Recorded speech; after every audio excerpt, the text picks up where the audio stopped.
Changes in tribal society during the British rule.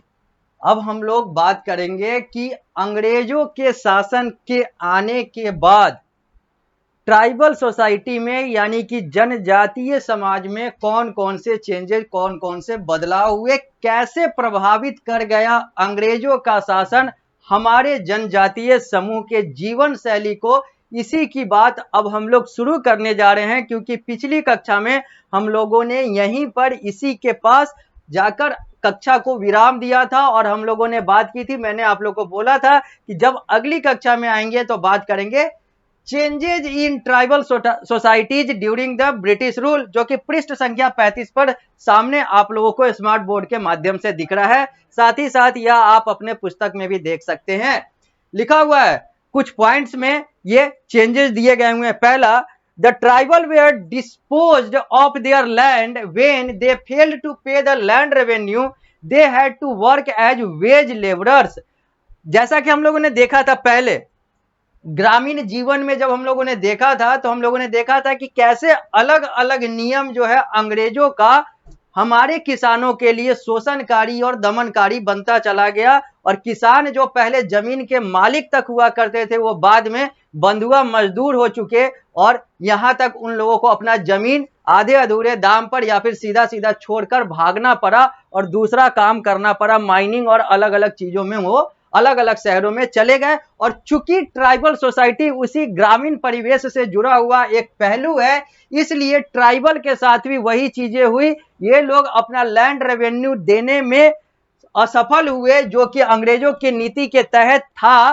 तो इन लोगों को इनके जमीन से डिस्पोज या फिर कहे तो इनके जमीन से हटा दिया गया, मालिकाना हक छीन लिया गया और इन्हें वेज लेबरर यानी कि जो दैनिक रूप से जो दैनिक मजदूर के तौर पर, दैनिक भत्ता वाले मजदूर के तौर पर इनसे काम करवाया गया। यानी कि ट्राइबल सोसाइटी का जमीन जो है अंग्रेजों के शासन के आने के बाद खराब हो गया या फिर कहें तो समाप्त हो गया।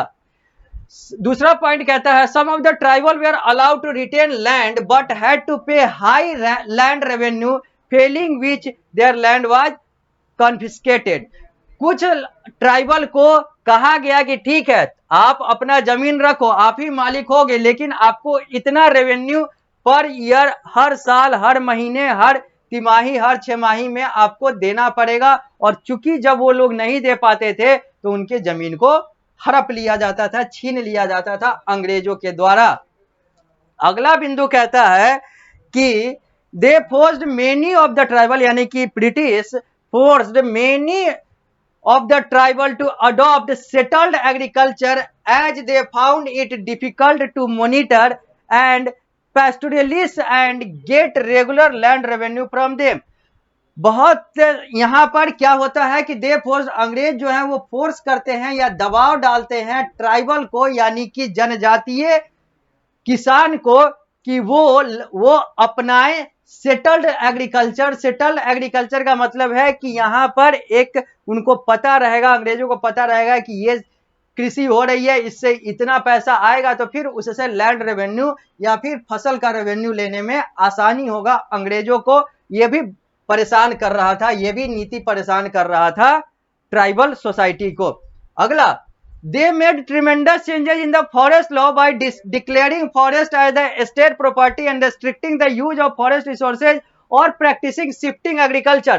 अंग्रेज जब आया तो उसने क्या किया, वो जो जंगल से रिलेटेड कानून था उसको भी उसने बदल दिया और कहा कि जंगल जो है यानी कि जो फॉरेस्ट जो है, जो वन क्षेत्र जो है वो स्टेट प्रॉपर्टी यानी कि गवर्नमेंट प्रॉपर्टी है, यानी कि सरकारी संपत्ति है। और अगर आप कोई भी व्यक्ति अगर वन के यानी कि जंगल के संसाधन का प्रयोग करेगा तो उसे सरकार से परमिशन लेना पड़ेगा, नहीं तो वो नहीं कर सकता है। और शिफ्टिंग एग्रीकल्चर, इन सारे चीजों का परमिशन जो है वो खत्म कर दिया गया, जो कि ट्राइबल सोसाइटी का आधार था। They were even forced to abandon their living space in the reserve forest. यहां तक कि जो जंगलों में ये लोग टेंट लगाकर सोया करते थे, उन सारे चीजों को भी इन लोगों से छीन लिया गया। कहा गया कि जंगल जो है वो सरकारी संपत्ति है, स्टेट प्रॉपर्टी है, गवर्नमेंट प्रॉपर्टी है, यहां पर आप लोग नहीं रह सकते हो, जो कि ट्राइबल सोसाइटी के लिए बहुत ज्यादा परेशान करने वाला था। अगला बिंदु कहता है कि the money lender and trader often cheated and exploited the tribal who were dependent on them for certain thing for short term loan. जो पैसा देने वाले थे, जो व्यापारी थे, जो कर्ज देने वाले थे, वो लोग भी ट्राइबल को यानी कि जनजातीय समुदाय के लोगों को धोखा देते थे, शोषित करते थे, उनका शोषण करते थे। जो कुछ समय के लिए पैसा लेते थे तो उसमें भी ये लोग धोखाधड़ी करते थे, यानी कि पैसा देने वाले और व्यापारी। The tribal chief who earlier enjoyed their power and authority become mere agent of the British and their survival dependent upon British mercy। पहले हम लोगों ने देखा था कि ट्राइबल चीफ हुआ करता था, ट्राइबल कम्युनिटी से ट्राइबल चीफ बनाया जाता था, ट्राइबल कमिटी से, और वो मुखिया हुआ करता था हर गांव का, हर ट्राइबल सोसाइटी का। लेकिन अंग्रेजों के आने के बाद tribal chief who earlier enjoyed the power and authority become mayor agent. अब वो सिर्फ एक दलाल या फिर कहें तो एक अधिकारी या फिर कहें तो एक व्यक्ति बन गया अंग्रेजों का, जो कि अंग्रेजों के दया के आधार पर अपना कार्य करता था, अंग्रेजों के मर्जी पर डिपेंड होकर उसका सारा कार्य होता था। अब हम लोग पृष्ठ संख्या 36 पर आ रहे हैं। लिखा हुआ है अगला बिंदु, exploitation of labour become synonym with the plantation industry. अब ये जो एक्सप्लॉयटेशन ऑफ लेबर था, यानी कि जो मजदूरों का शोषण था, ये भी अब एक तरीके से पर्यायवाची बन गया, जैसा प्लांटेशन इंडस्ट्री में हुआ करता था, जैसा कि हम लोगों ने इससे पहले वाले अध्याय में देखा था। They were often forced to borrow money from the money lender at high rates of interest। They were often forced, इन लोगों को यानी कि लेबर को ऑफेन यानी कि अक्सर फोर्स किया जाता था, दबाव डाला जाता था अंग्रेजों के द्वारा कि तुम उच्च रेट पर यानी कि हाई रेट पर उच्च ब्याज दर पे तुम्हें ये लेना है, पैसा लेना है, और फिर उसके हिसाब से तुम्हें कार्य करना है। ये सब चीज भी परेशान करने वाला था किसको? तो ट्राइबल सोसाइटी को। In such extreme condition they rose up in revolt against the British rule. और ये सारी चीजें जो है, इतना ज्यादा दयनीय स्थिति हो गया, इतना ज्यादा प्रभावित करने वाला सिचुएशन बना दिया गया, अवस्था बना दिया गया अंग्रेजों के द्वारा। तो अब ट्राइबल सोसाइटी जो है वो मजबूर हो गया विद्रोह करने के लिए, अंग्रेजों के खिलाफ विद्रोह करने के लिए। आगे लिखा हुआ है अगला point, their main economic activities were hunting, gathering and shifting, cultivation. क्योंकि हम लोग जानते हैं कि ट्राइबल का जो मेन इकोनॉमिक एक्टिविटी, जो कार्य जिससे वो पैसा धन अर्जित करते हैं, वो हंटिंग है, गैदरिंग है और शिफ्टिंग कल्टीवेशन है। हंटिंग का मतलब हो गया शिकार करना, गैदरिंग का मतलब हो गया खाना भोजन ये सब इकट्ठा करना, और शिफ्टिंग कल्टीवेशन का मतलब हो गया एक जगह से दूसरे जगह अपना वो कटाई और ये सारा कुछ फसल बुआई वगैरह करना। शिफ्टिंग कल्टीवेशन क्या होता है, इस पर हम लोगों ने डिटेल में बात कर रखी है। तो during the British rule the European grew indigo, jute, tea, coffee, sugar cane and wall seed on the large tract of forested land और प्लांटेशन। लेकिन अंग्रेजों के शासन में जो अंग्रेज थे, जो यूरोपियंस थे, जो यूरोप महादेश के अलग अलग लोग थे, वो लोग नील की खेती, jute, tea, coffee, sugar cane, wall seed यानी कि चाय, कॉफी, यहां पर कहें तो ईख, ये सारी चीजों की और भी अलग अलग चीजों की खेती करते थे, जिससे जो शिफ्टिंग कल्टीवेशन वाला भी और जो व्हीट राइस वाला भी जो कल्टीवेशन था, वो सब भी प्रभावित हो गया बुरी तरीके से।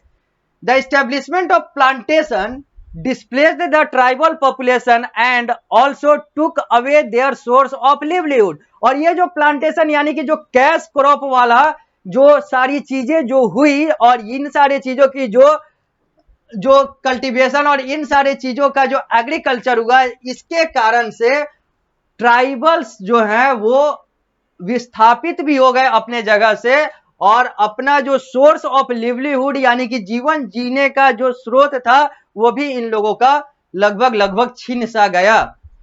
दे were forced to work on plantation for mere wages. अब ये लोग मजबूर किए गए कि अब ये इसी कैश क्रॉप वाले क्षेत्र में डेली वेजेज के आधार पर यानी कि दैनिक मजदूर के आधार पर कार्य करें। यानी कि जो मालिक था अब वो मजदूर बन चुका और वो भी बहुत शोषित करके, यानी कि बहुत सारी चीजें जो हैं वो गड़बड़ हो गई ट्राइबल के लिए।